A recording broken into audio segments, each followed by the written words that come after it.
ಮೊದಲಿಗೆ 2.5 kg ಅಷ್ಟೇ ಚಿನ್ನ ಯಾವಾಗ ಒಂದು ಗುಂಡು ಹಾರತ್ತೆ, ಇದಾದ ನಂತರ ಏನಾಗುತ್ತೆ, ಸಂಪೂರ್ಣವಾಗಿ ಬಾಯಿ ಬಿಟ್ಕೊಂಡು ಹೋಗ್ತಾರೆ. ನವೆಂಬರ್ ಅಲ್ಲಿ ಬಂದವನು ಕೊನೆಯದಾಗ ಒಂದು ದಿವಸ ಇವರೆಲ್ಲರೂ ಡೇಟ್ ಫಿಕ್ಸ್ ಮಾಡ್ತಾರೆ. ಆಗ ಅವ್ರು ಆಯ್ಕೆ ಮಾಡ್ಕೊಳ್ಳೋದಂತ ಹೇಳಿದ್ರೆ ಜನವರಿ 17ನೇ ತಾರೀಕು ಮಂಗಳೂರಿಗೆ ಬರ್ತಾರೆ. 6 ತಿಂಗಳಿಂದ ಅಂದ್ರೆ ಆಗಸ್ಟ್ ತಿಂಗಳಲ್ಲಿ ಬರ್ತಾರೆ. ಟ್ರೈನ್ ನಲ್ಲಿ ಬಂದು ಜೈಲಲ್ಲಿ 2016ರಲ್ಲಿ ಇರ್ತಾರೆ. ಇವ್ರು ಆಗ್ಲೇನೆ ಬ್ಯಾಂಕ್ ದರೋಡೆ ಕೇಸ್ನಲ್ಲೇ ಒಳಗೆ ಹೋಗಿರ್ತಾರೆ. ಇವನು 2016ರಲ್ಲಿ ನ್ಯೂ ಬಾಂಬೆ ಏನಿದೆ, ಈ ಬಾಂಬೆ ಸೆಂಟ್ರಲ್ ಜೈಲಲ್ಲಿ ಇವನು ಇರ್ತಾನೆ. ಸೆಂಟ್ರಲ್ ಜೈಲಲ್ಲಿ ಇದ್ದಾಗ ಆಗ ಪೊಲೀಸರ ಜರ್ನಿ ಶುರುವಾಗುತ್ತೆ.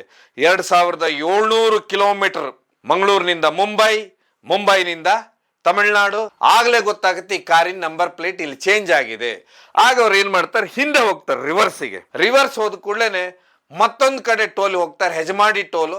ಅದ್ರ ಹಿಂದೆ ನೋಡ್ತಾರೆ ಯಾರೋ ಒಬ್ಬ ಸ್ಥಳೀಯ ವ್ಯಕ್ತಿನೇ ಇದ್ರಲ್ಲಿ ಇದ್ದಾನೆ. ಸಡನ್ ಆಗಿ ಬಂದು ದರೋಡೆ ಮಾಡ್ಲಿಕ್ಕೆ ಸಾಧ್ಯ ಇಲ್ಲ.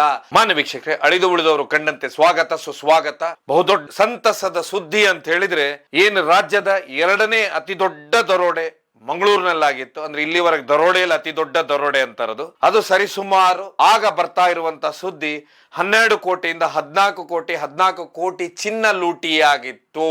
ಆ ಎಲ್ಲ ಚಿನ್ನವೂ ಸಿಕ್ಕಿದೆ. ಹೀಗಾಗಿ ಅಲ್ಲಿ ಏನು ಚಿನ್ನವನ್ನ ಇಟ್ಟಿದ್ರು ಅವರೆಲ್ಲ ಸಂತಸ ಪಡುವಂತ ಸುದ್ದಿ. ಇದಾದ ಮೇಲೆ ಪೊಲೀಸರ ಕಾರ್ಯಾಚರಣೆಯನ್ನು ಮೆಚ್ಚಬೇಕಾದಂತದ್ದು. ಈ ರೀತಿ ರೋಚಕ ಕಾರ್ಯಾಚರಣೆ ಅಂದ್ರೆ ಯಾವುದೇ ಸಿನಿಮಾಕ್ಕಿಂತ ಥ್ರಿಲ್ಲಿಂಗ್ ಇದಕ್ಕಿಂತ ಕಮ್ಮಿ ಇರಲಾರ್ದಂತ ಕಾರ್ಯಾಚರಣೆ. ಆ ಕಾರ್ಯಾಚರಣೆ ಬಗ್ಗೆ ನೀವು ಕೇಳ್ತಾ ಹೋದ್ರೆ ನಿಮಗೂ ಆಶ್ಚರ್ಯ ಆಗುತ್ತೆ. ನಾನು ಕೇಳಿದಾಗೂ ನನಗೂ ಆಶ್ಚರ್ಯ ಆಯ್ತು ಯಾವ ರೀತಿ ಕಾರ್ಯಾಚರಣೆ ಮಾಡ್ತಾರಂತ ಹೇಳಿ. ಯಾಕಂದ್ರೆ ಇಲ್ಲಿ ವಿಶೇಷವಾಗಿ ಬರೋದಂದ್ರೆ ಪೊಲೀಸರು 2700 ಕಿಲೋಮೀಟರ್ನ ಬೆನ್ನಟ್ಟುತ್ತಾರೆ ಕಳ್ಳರನ್ನ. 2700 ಗ್ರಾಹಕರ ಪ್ರಶ್ನೆ, ಅಲ್ಲಿ ಚಿನ್ನ ಅಡವಿಟ್ಟಂತವ್ರು 2700 ಗ್ರಾಹಕರು. ಇದೆಲ್ಲಕ್ಕಿಂತ ಹೆಚ್ಚಾಗಿ ಯಾವ್ದು 12ರಿಂದ 15 ಕೋಟಿ ಅಂತಿತ್ತು ಅದು ಇನ್ನೂ ಹೆಚ್ಚು ಸಿಗುತ್ತಂತ ಹೇಳಿದ್ರೆ 18 ಕಿಲೋ 350 ಗ್ರಾಮ್ ಚಿನ್ನವನ್ನ ಯಶಸ್ವಿಯಾಗಿ ಪೊಲೀಸರು ವಶಪಡಿಸ್ಕೊಳ್ತಾರೆ. ಯಾಕಂತ ಹೇಳಿದ್ರೆ ಎಲ್ಲಾ ಸಮಯದಲ್ಲೂ ಬರುದೇನಂತ ಹೇಳಿದ್ರೆ ಆರೋಪಿಗಳನ್ನ ಬಂಧಿಸಲಾಗತ್ತೆ, ಆದ್ರೆ ಪ್ರಾಪರ್ಟಿನೇ ರಿಕವರಿ ಆಗುದಿಲ್ಲ. ಆರೋಪಿನ ಬಂಧಿಸೇನು ಉಪಯೋಗ, ಕಳ್ಕೊಂಡವ್ರು ಎಷ್ಟು ಕಷ್ಟ ಪಡಬೇಕು. ಆದ್ರೆ ಇಲ್ಲಿ ಪೊಲೀಸರಿಗೆ ಹ್ಯಾಟ್ಸಪ್ ಹೇಳಬೇಕು. ಯಾಕಂದ್ರೆ ಟೆಕ್ನಿಕಲಿ ಆಗಿ ಪೊಲೀಸರು ತುಂಬಾ ಅದ್ಭುತವಾಗಿ ಚಕ್ಕೆತೆಯಿಂದ ಕೆಲಸ ಮಾಡಿಬಿಟ್ರೆ ಎಂಥ ಕಳ್ಳನ್ನು ಹಿಡಿಲಿಕ್ಕೆ ಸಾಧ್ಯ.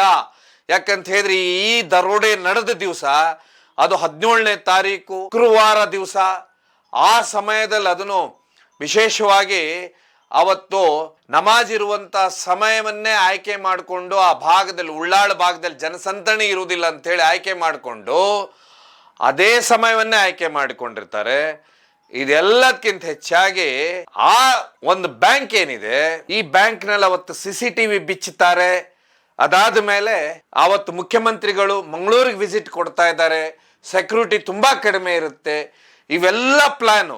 ಆಮೇಲೆ ಒಂದು ಗಂಟೆಯಿಂದ 2:30ವರೆಗೆ ಇಲ್ಲಿ ಜನಸಂದಣಿ ಇರುವುದಿಲ್ಲ ಅವತ್ತು ಅನ್ನುವಂಥದ್ದು ಎಲ್ಲಾ ಪ್ಲಾನ್ ಇದ್ದಾಗನೇ ಬಂದಿದ್ದಂತ ಹೇಳಿದ್ರೆ ಯಾರೋ ಒಬ್ಬ ಸ್ಥಳೀಯ ವ್ಯಕ್ತಿನೇ ಇದ್ರಲ್ಲಿ ಇದ್ದಾನೆ.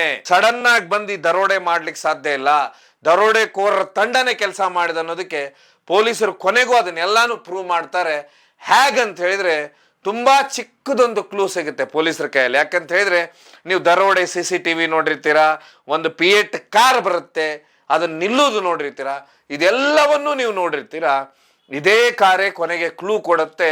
ಅದನ್ನು ವಿಶೇಷವಾಗಿ ಪೊಲೀಸರು ತಲೆ ಕೆಡಿಸ್ಕೊಂಡು. ಯಾಕಂತ ಹೇಳಿದ್ರೆ ಪೊಲೀಸರು ಮೊದಲು ಯೋಚನೆ ಮಾಡೋದಂತ ಹೇಳಿದ್ರೆ ಮಂಗಳೂರಿಗೆ ಎಷ್ಟು ದಾರಿ ಇದಾವೆ ಒಳಗೆ ಬರೋದಕ್ಕೆ. ಕಾರ್ ಬಂದಿದೆ ಅಂದ್ರೆ ಒಂದು ಕೇರಳ ಕಡೆಯಿಂದ ಬರಬೇಕು, ಇನ್ನೊಂದು ಹುಬ್ಳಿ, ಕುಂದಾಪುರ, ಉಡುಪಿ, ಮಂಗಳೂರು ಕಡೆಯಿಂದ ಬರಬೇಕು, ಇನ್ನೊಂದು ಬೆಂಗಳೂರು ಕಡೆಯಿಂದ ಬರಬೇಕು. ಸೊ 3 ರಸ್ತೆ ಏನಿದಾವೆ ಇದಷ್ಟು ಮುಖ್ಯ ರಸ್ತೆಗಳಂತ ಪೊಲೀಸರಿಗೆ ಗೊತ್ತಿರುತ್ತೆ. ಹೀಗಾಗಿ ಮೊದಲು ಇಲ್ಲಿ CCTVನ ಚೆಕ್ ಮಾಡ್ಲಿಕ್ಕೆ ಶುರು ಮಾಡ್ತಾರೆ. ಇದರಲ್ಲಿ ವಿಶೇಷವಾಗಿ ಏನ್ ಮಾಡ್ಬಿಡ್ತಾರೆ ಅಂದ್ರೆ, ಏನು ಉಡುಪಿಯಿಂದ ಮಂಗಳೂರು ಮಧ್ಯ ಇದೆ ಇದನ್ನ ಜಾಸ್ತಿ ತಲೆ ಕೆಡಿಸ್ಕೊಂಡು ಚೆಕ್ ಮಾಡ್ತಾರೆ. ಚೆಕ್ ಮಾಡಿದಾಗ ಏನಾಗುತ್ತೆ, ಇವ್ರಿಗೊಂದು ಅಸ್ಪಷ್ಟವಾಗಿ ಒಂದು ಗೊತ್ತಾಗುತ್ತೆ. ಸುರತ್ಕಲ್ ದಾಟಿದ ನಂತರ ಒಂದು ಕಾರನ್ನ, ಇದೇ ಕಲರ್ ಕಾರು, ಯಾಕಂದ್ರೆ ಕಾರ್ ಅಂತೂ CCTVಯಲ್ಲಿ ಬಂದ್ಬಿಟ್ಟಿರುತ್ತೆ, ಇದೇ ಕಾರ್ದು ಯಾರೋ ಏನೋ ಹಿಂದೆ ಏನೋ ಮಾಡ್ತಾ ಇದ್ರೆ ನಿಲ್ಲಿಸ್ತಾರೆ. ಯಾಕಂದ್ರೆ ಇಲ್ಲಿ ಪೊಲೀಸರು ಏನ್ ಮಾಡ್ತಾರೆ ಅಂದ್ರೆ ಆ ಭಾಗದಲ್ಲಿ ರಸ್ತೆಯಲ್ಲಿರುವಂತ ಪ್ರತಿಯೊಂದು CCTVನೂ ಇಮಿಡಿಯೇಟ್ ಆಗಿ ಸ್ಟಾರ್ಟ್ ಮಾಡಿದ ಕೂಡಲೇನೆ ಆಗ ಒಂದು ಇದು ಸಿಗುತ್ತೆ ಅವ್ರಿಗೆ. ಏನಂತ ಹೇಳಿದ್ರೆ ಆ ಕಾರ್ ನಿಂತಿರುತ್ತೆ, ಒಬ್ಬ ವ್ಯಕ್ತಿ ಬರ್ತಾನೆ ಹಿಂದೆ, ನಂಬರ್ ಪ್ಲೇಟ್ ಏನೋ ಚೇಂಜ್ ಮಾಡಿದಾಗ ಗೊತ್ತಾಗುತ್ತೆ. ಆಗ್ಲೇ ಗೊತ್ತಾಗುತ್ತೆ ಈ ಕಾರಿನ ನಂಬರ್ ಪ್ಲೇಟ್ ಇಲ್ಲಿ ಚೇಂಜ್ ಆಗಿದೆ. ಆಗ ಅವ್ರು ಏನ್ ಮಾಡ್ತಾರೆ, ಹಿಂದೆ ಹೋಗ್ತಾರೆ ರಿವರ್ಸಿಗೆ. ರಿವರ್ಸ್ ಹೋದ ಕೂಡಲೇ ಮತ್ತೊಂದು ಕಡೆ ಟೋಲ್ ಹೋಗ್ತಾರೆ, ಹೆಜಮಾಡಿ ಟೋಲು. ಅದ್ರ ಹಿಂದೆ ನೋಡ್ತಾರೆ, ಆಗ ಅದನ್ನ ದಾಟಿ ಅದ್ರ ಹಿಂದೆ ಶಿರೂರಿನ ಟೋಲ್ ಹೋಗ್ತಾರೆ. ಅಂದ್ರೆ ಕುಂದಾಪುರ, ಭಟ್ಕಳ ಈ ಭಾಗದಲ್ಲಿ ಬರುವಂತ ಟೋಲ್ನ ಚೆಕ್ ಮಾಡಿದಾಗ ಆ ಟೋಲ್ನಲ್ಲಿ ಇದ್ರ ಅಸಲಿ ನಂಬರ್ ಮಹಾರಾಷ್ಟ್ರ MH ಅಂತ ಇರುತ್ತೆ. ಆಗ ಗೊತ್ತಾಗುತ್ತೆ ಪೊಲೀಸರಿಗೆ ಇದು ಬಾಂಬೆ ಕಾರು ಅಂತ ಹೇಳಿ. ಆಗ ಪೊಲೀಸರ ಜರ್ನಿ ಶುರುವಾಗುತ್ತೆ. 2700 ಕಿಲೋಮೀಟರ್ ಮಂಗಳೂರಿನಿಂದ ಮುಂಬೈ, ಮುಂಬೈನಿಂದ ತಮಿಳ್ನಾಡು, ತಮಿಳ್ನಾಡಿನಿಂದ ಮತ್ತೆ ಮಂಗಳೂರಿಗೆ ಬರುವಂಥದ್ದು 2700 ಕಿಲೋಮೀಟರ್ ಜರ್ನಿ. 72 ತಾಸು ನಿರಂತರ ಕೆಲಸ ಪೊಲೀಸರದು. ಇದೆಲ್ಲದಕ್ಕಿಂತ ಹೆಚ್ಚಾಗಿ ಯಾಕೆಂದ್ರೆ 2700 ಗ್ರಾಹಕರು ಏನಿದ್ದಾರೆ ಆ ಬ್ಯಾಂಕಿಂದು, ಅವರ ಚಿನ್ನವನ್ನ ವಾಪಸ್ ತರೋದಕ್ಕೆ ಹಾಗೆ ನೇರವಾಗಿ ಅವ್ರಿಗೆ ಏನ್ ಮಾಡ್ತಾರೆ, ಯಾವಾಗ ನಂಬರ್ ಅಸಲಿ ಪ್ಲೇಟ್ ಸಿಗುತ್ತೆ ಆಗ ಆ ವ್ಯಕ್ತಿ ಯಾರಂತ ಗೊತ್ತಾಗುತ್ತೆ. ಆ ವ್ಯಕ್ತಿ ಏನಂತ ಹೇಳಿದ್ರೆ, ಆ ವ್ಯಕ್ತಿಗೆ ಏನಂದ್ರೆ ಒಬ್ಬ ಕಾರ್ ಮಾರಿರ್ತಾನೆ. ಆ ಕಾರ್ ಯಾರು ಮಾರಿರ್ತಾರೋ ಅವ್ರನ್ನ ಹಿಡಿತಾರೆ, ಯಾರು ನೀನ್ ಮಾರಿದ್ಯಾ ಕಾರು ಅಂತ ಅವಾಗ ಗೊತ್ತಾಗುತ್ತೆ. ಇದರಲ್ಲಿ ಇಂಥ ವ್ಯಕ್ತಿ ಮುರುಗಂಡಿ ಅನ್ನುವಂಥ ವ್ಯಕ್ತಿ ಏನು A1 ಅಪರಾಧಿ ಇರ್ತಾನೆ, ಈ ವ್ಯಕ್ತಿ ಹತ್ರ ಈ ಕಾರ್ ಇರುತ್ತಂತ ಗೊತ್ತಾಗುತ್ತೆ. ಯಾವಾಗ ಈ ಕಾರ್ ಇರುತ್ತಂತ ಗೊತ್ತಾಗುತ್ತೆ ಅವ ಮುಂಬೈನಲ್ಲೇ ಪೊಲೀಸರು ಏನ್ ಮಾಡ್ತಾರೆ ಅಂತ ಹೇಳಿದ್ರೆ, ಯಾರು ಇರ್ಬೋದು ಇವನು ಅಂತ ಹೇಳಿ ಒಂದು ಸರ್ಚ್ ಮಾಡ್ಲಿಕ್ಕೆ ಹೋದಾಗ ಇವನು 2016ರಲ್ಲಿ ನ್ಯೂ ಬಾಂಬೆ ಏನಿದೆ ಈ ಬಾಂಬೆ ಸೆಂಟ್ರಲ್ ಜೈಲಲ್ಲಿ ಇವನು ಇರ್ತಾನೆ. ಗೊತ್ತಾಗುತ್ತೆ ಇವನು ಹಿನ್ನೆಲೆನೇ ಅಪರಾಧ ಹಿನ್ನೆಲೆ. ಆಮೇಲೆ ಇವನ ಊರು ಯಾವ್ದಂತ ಗೊತ್ತಾಗುತ್ತೆ. ಆಗ ತಮಿಳ್ನಾಡಿಗೆ ಆ ಟೀಮ್ ಹೋಗುತ್ತೆ. ತಮಿಳ್ನಾಡು ಹೋದ ಕೂಡಲೇನೆ ಇವನ ಅಲ್ಲಿ ಏನಾಗುತ್ತೆ ಅಂದ್ರೆ, ಫಸ್ಟಿಗೆ ಇವ್ರಿಗೆ ಕಾರ್ ಸಿಗುತ್ತೆ. ಕಾರಲ್ಲಿ ಬಂದೂಕು ಮತ್ತೆ ಮಚ್ಚ ಸಿಗುತ್ತೆ. ಮಚ್ಚ ಸಿಕ್ಕಾದ ನಂತರ ಲೈವ್ ಬುಲೆಟ್ ಸಿಗ್ತಾವೆ. ಇದೆಲ್ಲದಕ್ಕಿಂತ ಹೆಚ್ಚಾಗಿ 2.5 kg ಚಿನ್ನ ಸಿಗುತ್ತೆ. ಅಲ್ಲಿ ಅವರ ತಂದೆ ಷಣ್ಮುಗಂ ಅನ್ನವನ್ ಏನ್ ಮಾಡ್ಬಿಟ್ಟಿರ್ತಾನೆ, ಅದಕ್ಕೆ ಹೆಲ್ಪ್ ಮಾಡಿರ್ತಾನೆ. ಹೀಗಾಗಿ ಒಟ್ಟಾರೆಯಾಗಿ ಅಲ್ಲಿಂದ ಅವನ್ನ ಹಿಡ್ಕೊಳ್ತಾರೆ. ಹಿಡ್ಕೊಂಡಾದ ನಂತರ ಗೊತ್ತಾಗೋದು ಮಣಿವಣ್ಣನ್ ರಾಜೇಂದ್ರ ಇದಾರಂತ ಗೊತ್ತಾಗುತ್ತೆ. ಗೊತ್ತಾದ ನಂತರ ಪೊಲೀಸರು ಏನ್ ಮಾಡ್ತಾರೆ, ಅವ್ರನ್ನ ಹಿಡ್ಕೊಂಡು ಬರುವ ಹೊತ್ತಿಗೆ ನಿಮ್ಗೆಲ್ಲ ಗೊತ್ತು, ಕರ್ನಾಟಕದಿಂದ ತಲಪಾಡಿ ಚೆಕ್ ಪೋಸ್ಟ್ ಗುಂಡ್ ಹಾರಿದ ನಂತರ ಎಲ್ಲಾ ಸತ್ಯಗಳು ಹೊರಗೆ ಬರ್ತವೆ. ಹೇಗೆ, ಏನು, ಯಾವ ರೀತಿ ಒಂದು ದರೋಡೆಯನ್ನ ನಾವು ಮಾಡಿದ್ದು, ಇದರಲ್ಲಿ ವಿಶೇಷವಾಗಿ ಯಾರ ಆ ವ್ಯಕ್ತಿ ಸ್ಥಳೀಯ ಇದ್ದವನು ಅನ್ನೋದು ಪೂರ್ತಿಯಾಗಿ ಹೊರಗೆ ಬರೋದು ಅಲ್ಲಿಂತ್ರನೇ ಈ ಕತೆ ಪ್ರಾರಂಭವಾಗುತ್ತಂತ ಹೇಳಿದ್ರೆ, ಏನೇ ಮುರುಗಂಡಿ, ರಾಜೇಂದ್ರ, ಆಮೇಲೆ ಮಣಿವಣ್ಣನ್ ಇವರೆಲ್ಲ ಏನಂತ ಹೇಳಿದ್ರೆ ನ್ಯೂ ಬಾಂಬೆ ಜೈಲಲ್ಲಿ ಇರ್ತಾರೆ. ಜೈಲಲ್ಲಿ 2016ರಲ್ಲಿ ಇರ್ತಾರೆ. ಇವ್ರು ಆಗ್ಲೇನೆ ಬ್ಯಾಂಕ್ ದರೋಡೆ ಕೇಸ್ನಲ್ಲೇ ಒಳಗೆ ಹೋಗಿರ್ತಾರೆ. ಆಗ ಇವರೊಟ್ಟಿಗೆ 1-2-3 ಜನ ನಾರ್ತ್ ಇಂಡಿಯನ್ಸು ಸೇರ್ತಾರೆ. ಸೊ ಇವರು ಒಟ್ಟು 5 ಜನದ ಟೀಮ್ ಆಗುತ್ತೆ, 5ರಿಂದ 6 ಜನದ ಟೀಮ್ ಆಗುತ್ತೆ. ಟೀಮ್ ಆದ ನಂತರ ಇವ್ರು ಬ್ಯಾಂಕ್ಗಳನ್ನ ಎಲ್ಲೆಲ್ಲಿದ್ದಾವೆ, ಎಲ್ಲಿ ಅತಿ ಹೆಚ್ಚು ಚಿನ್ನಗಳನ್ನ ಇಡ್ತಾರೆ ಅದನ್ನೇ ಟಾರ್ಗೆಟ್ ಮಾಡ್ತಾರೆ. ಯಾಕಂತ ಹೇಳಿದ್ರೆ ಇಲ್ಲಿ 3 ಜನ ಮೊದ್ಲೇನಿದೆ, ಮುರುಗಂಡಿ ಮತ್ತೆ ರಾಜೇಂದ್ರ, ಮಣಿವಣ್ಣನ್, ಇವರೆಲ್ಲ ಸೈನು, ಚೆಂಬೂರು ಹಾಗೆ ಧಾರಾವಿ ಭಾಗದವರಾಗಿದ್ರಿಂದ ಇವರಿಗೆ ಧಾರಾವಿ ಗ್ಯಾಂಗ್ ಅಂತಾರೆ.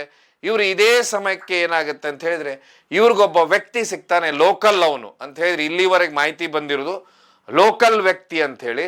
ಆದ್ರೆ ಅವ್ನು ಲೋಕಲ್ಲೋ, ಅವನು ಇನ್ನೂವರೆಗೂ ಪೊಲೀಸರಿಗೆ ಸಿಕ್ಕಿಲ್ಲ. ಅವ್ನು ಲೋಕಲ್ಲೋ ಅಥವಾ ಅವನು ಬೇರೆ ಕಡೆಯವನ ಅಥವಾ ಲೋಕಲ್ ಅವ್ರು ಅವನ ಹತ್ರ ಹೇಳಿ ಮಾಡಿಸಿದ್ರು ಅನ್ನೋದು ಆಮೇಲೆ ತನಿಖೆಯಿಂದ ಬರಬೇಕು. ಈ ವ್ಯಕ್ತಿ ಏನಂದ್ರೆ ಇವ್ರಿಗೆ ಬಾಂಬೆಯಲ್ಲಿ ಕಾಂಟ್ಯಾಕ್ಟ್ ಆಗ್ತಾನೆ. ಯಾಕಂತ ಹೇಳಿದ್ರೆ ಎಲ್ಲರ ಜೈಲಲ್ಲೇ ಮಹಾಸಭೆಗಳು, ಎಲ್ಲ ಕ್ರೈಮು, ಕ್ರಿಮಿನಲ್ಲು, ಕಳ್ಳರದೆಲ್ಲ ಸಭೆಗಳಾಗುದೇ ಜೈಲಲ್ಲಿ. ಇವರು ಜೈಲಲ್ಲೇನೆ ಇವ್ರದ್ದು ಸಭೆ ಆಗುತ್ತೆ. ಏನಂತ ಹೇಳಿದ್ರೆ, ಈ ರೀತಿ ಮಂಗಳೂರಿನಿಂದ ಏನು ಕೇರಳ ಬಾರ್ಡರ್ ಇದೆ, ಉಳ್ಳಾಳದ ಹತ್ರ ಕೋಟೆಕಾರ್ ಅಂತ ಹೇಳಿ ಬ್ಯಾಂಕ್ ಇದೆ. ಬ್ಯಾಂಕಲ್ಲಿ ಅತಿ ಹೆಚ್ಚು ಜನ ಅಂತ ಹೇಳಿದ್ರೆ ಈ ಉಳ್ಳಾಳ ಈ ಭಾಗದಲ್ಲಿ ಅತಿ ಹೆಚ್ಚು ಜನ, ಇಲ್ಲಿ ಬಡ್ಡಿ ಎಲ್ಲ ಕಮ್ಮಿ ಇರೋದ್ರಿಂದ ಅತಿ ಹೆಚ್ಚು ಜನ ಚಿನ್ನವನ್ನು ಇಡ್ತಾರೆ. ಇಲ್ಲಿ ತುಂಬಾ ಸೆಕ್ಯೂರಿಟಿ ಕಡಿಮೆ ಇರುತ್ತೆ. ಇದೆಲ್ಲದಕ್ಕಿಂತ ಹೆಚ್ಚಾಗಿ ಅತಿ ಹೆಚ್ಚು ಮುಸ್ಲಿಮ್ಸ್ ಇರೋದ್ರಿಂದ ಶುಕ್ರವಾರ ದಿವಸ ನಾವು ಇಲ್ಲಿ ದರೋಡೆ ಮಾಡ್ಬೋದು. ಮಧ್ಯಾಹ್ನ 1 ಗಂಟೆಯಿಂದ 2:30 ಮಧ್ಯೆ ಯಾರೂ ಇರುವುದಿಲ್ಲ. ಅವನು ಹೇಳ್ತಾನೆ ಈ ಪ್ಲಾನ್ನ ನಾವು ಮಾಡಿದ್ರೆ ಏನಂತ ಹೇಳಿದ್ರೆ ನಾವು ಖಂಡಿತವಾಗೂ ಸುಮಾರು ಚಿನ್ನವನ್ನ ದರೋಡೆ ಒಂದೇ ಸರಿ ಮಾಡ್ಬೋದು ಅಂತ. ಯಾವಾಗ ಇವ್ರದ್ದು ಪ್ಲಾನ್ ಅಲ್ಲಿ ಜೈಲಲ್ಲೇ ಆಗತ್ತೆ ಈ ಪೂರ್ತಿ ಪ್ಲಾನು. ಇದಾದ ನಂತರ ಇವ್ರು ಏನ್ ಮಾಡ್ಬಿಡ್ತಾರೆ ಅಂತ ಹೇಳಿದ್ರೆ, ಮಂಗಳೂರಿಗೆ ಬರ್ತಾರೆ. 6 ತಿಂಗಳ ಹಿಂದೆ ಅಂದ್ರೆ ಆಗಸ್ಟ್ ತಿಂಗಳಲ್ಲಿ ಬರ್ತಾರೆ. ಟ್ರೈನ್ ನಲ್ಲಿ ಬಂದು ಏನ್ A1 ಮುರುಗಂಡಿದಾನೆ, ಇವನು ಜಾಗ ಅಂದ್ರೆ ಇವನು ಬಂದು ಇನ್ನೊಬ್ಬ ವ್ಯಕ್ತಿ ಇವನಿಗೆ ಜಾಗ ತೋರಿಸ್ತಾನೆ.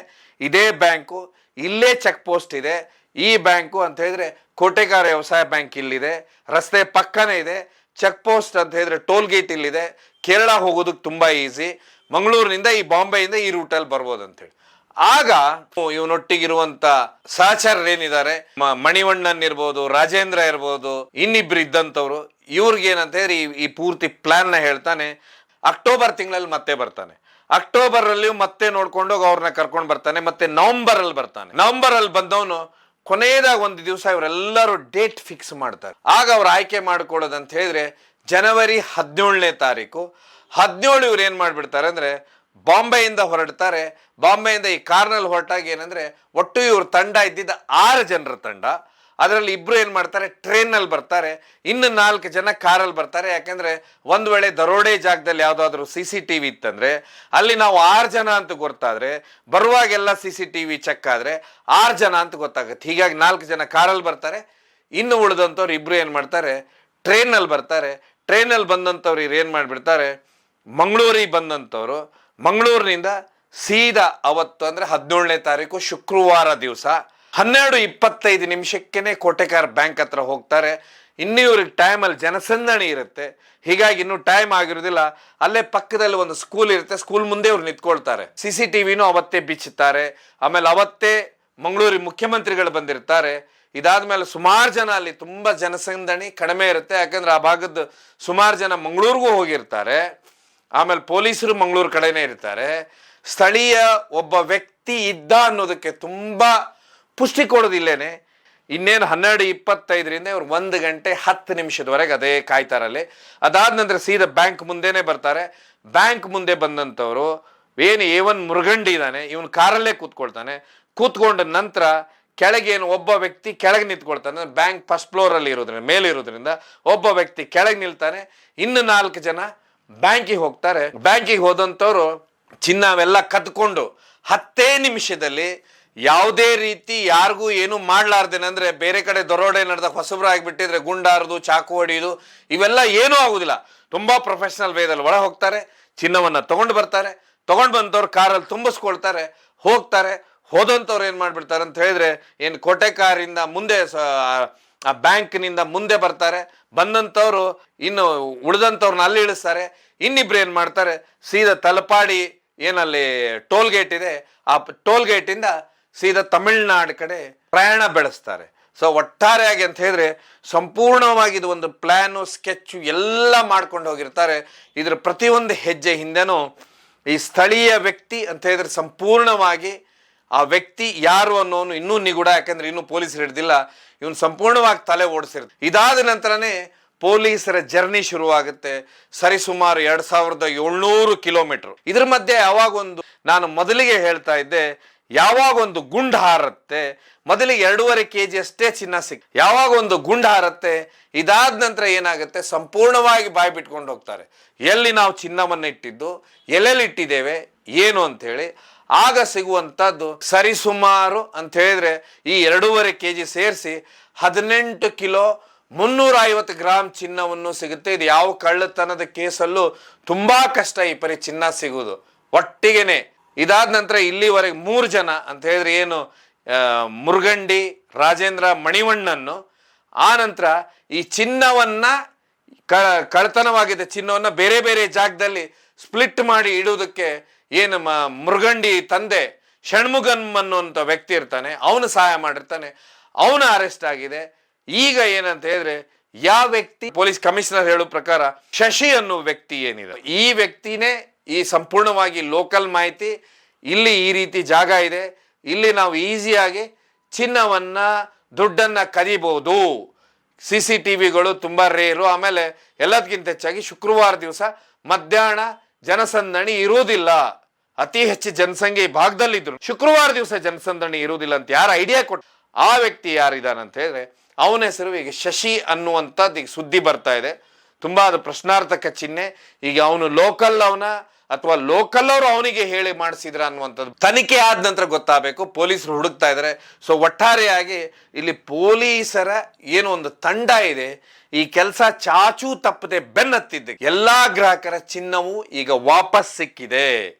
ಹೀಗಾಗಿ ಈ ಕಾರ್ಯಾಚರಣೆ ಎಷ್ಟು ರೋಚಕವಾಗಿರುತ್ತೆ ಅಂತ ಹೇಳಿದ್ರೆ, ಯಾಕಂದ್ರೆ ಈ ಕೆಲಸ ಮಾಡುವತ್ತಿಗೆ ಗೊತ್ತಾಗುತ್ತದು. ಯಾಕಂದ್ರೆ 72 ಗಂಟೆ 2700 ಕಿಲೋಮೀಟರ್ 2700 ಗ್ರಾಹಕರ ವಿಶ್ವಾಸ, ಅದೆಲ್ಲದಕ್ಕಿಂತ ಹೆಚ್ಚಾಗಿ ಸರಿಸುಮಾರು 18 ಕಿಲೋ 350 ಗ್ರಾಮ್ ಚಿನ್ನ ಅಂತ ಹೇಳಿದ್ರೆ ಯಾವುದು 12 ಕೋಟಿ ಚಿನ್ನ ಲೂಟಿ ಆಯ್ತಂತಾಯ್ತು. ಆಮೇಲೆ 14 ಕೋಟಿ ಅಂತ ಸುದ್ದಿ ಬಂತು. ಕೊನೆಗೆ ಈಗ ನೋಡಿದ್ರೆ ಸರಿಸುಮಾರು ಇದು 15ರಿಂದ 16 ಕೋಟಿಯ ಚಿನ್ನ ಎಲ್ಲವನ್ನು ವಶಪಡಿಸಿಕೊಂಡಿರುವುದಂದ್ರೆ ಇದು ದೊಡ್ಡ ಸಾಧನೆ ಅನ್ಬೇಕು ಪೊಲೀಸರದು. ಈ ಒಂದು ಕಾರ್ಯಾಚರಣೆ ತುಂಬಾ ಟೆಕ್ನಿಕಲ್ ಆಗಿ ಮಾಡಿರ್ತಾರೆ ಅಂತ ಹೇಳಿದ್ರೆ ಯಾವ ಕಳ್ಳನು ಈ ಒಂದು ಕಾರ್ಯಾಚರಣೆ ಮಾಡಿರ್ಬೇಕನ್ನೋದು ಪೊಲೀಸರಿಗೆ ಇಲ್ಲೊಂದು ಹ್ಯಾಟ್ಸಪ್ ಹೇಳಲೇಬೇಕು. ಒಟ್ಟಾರೆಯಾಗಿ ಏನು ಉಳ್ಳಾಳದ ಕೊಟೆಗಾರ್ ಬ್ಯಾಂಕ್ ಅಲ್ಲಿ ದರೋಡೆ ಆಗಿತ್ತು, ಆ ದರೋಡೆ ಪ್ರಕರಣದಲ್ಲಿ ವಿಶೇಷವಾಗಿ ದರೋಡೆ ಮಾಡಿದವರು ಸಿಕ್ಕರು. ಆಮೇಲೆ ಆ ಚಿನ್ನ ಎಲ್ಲ ಸಿಕ್ತಲ್ಲ, ಅದೇ ಇಲ್ಲಿ ತುಂಬಾ ದೊಡ್ಡ ಸುದ್ದಿ. ಯಾಕಂದ್ರೆ ಚಿನ್ನ ಸುಮಾರು ಬಾರಿ ಚಿನ್ನವೇ ಸಿಗುದಿಲ್ಲ, ಚಿನ್ನ ಸಿಕ್ಕಿದ್ದೇ ದೊಡ್ಡದೀಗ. ಹೀಗಾಗಿ ಎಲ್ಲರ ಚಿನ್ನವು ಸೇಫ್ ಆಗಿ ಅವ್ರ ಮನೆ ತಲುಪುತ್ತನ್ನುವಂಥದ್ದು ಇಲ್ಲಿ ದೊಡ್ಡ ವಿಷಯ. ಇದೆಲ್ಲದಕ್ಕಿಂತ ಹೆಚ್ಚಾಗಿ ಇದರ ಸ್ಥಳೀಯವಾಗಿ ಮಾಡಿದಂಥ ಮಾಸ್ಟರ್ ಮೈಂಡ್ ಇನ್ನೂ ಸಿಕ್ಕಿಲ್ಲ. ಅವನು ಯಾವಾಗ ಸಿಗ್ತಾನಂತ ನೋಡುವ. ಒಟ್ಟಾರೆಯಾಗಿ ಇಲ್ಲೆಲ್ಲ ಅಂತ ಹೇಳಿದ್ರೆ ಮಂಗಳೂರು ಪೊಲೀಸ್ ಏನ್ ತಂಡ ಇದಕ್ಕೆ ಒಂದು ಹ್ಯಾಟ್ಸಪ್ ಹೇಳ್ತಾ, ಇದೇ ರೀತಿ ಎಲ್ಲರೂ ಅಂತ ಹೇಳಿ ಏನ್ ಹಿಂದೆ ನಡೆದಿದ್ದಂತ ದರೋಡೆ ಪ್ರಕರಣದಲ್ಲಿ ಇದೇ ರೀತಿ ಮಿಂಚಿನ ಕಾರ್ಯಾಚರಣೆ ಮಾಡಿದ್ರೆ ಖಂಡಿತವಾಗೂ ಎಲ್ಲಾ ಪ್ರಕರಣ ಭೇದಿಸಬಹುದು ಅಂತ ಹೇಳ್ತಾ ಈ ಕಾರ್ಯಕ್ರಮ ಮುಗಿಸುವ. ಇದು ಕೇವಲ ಜನಜಾಗೃತಿಗೋಸ್ಕರ ಕಾರ್ಯಕ್ರಮ ನೋಡಿದಕ್ಕೆ ಧನ್ಯವಾದ.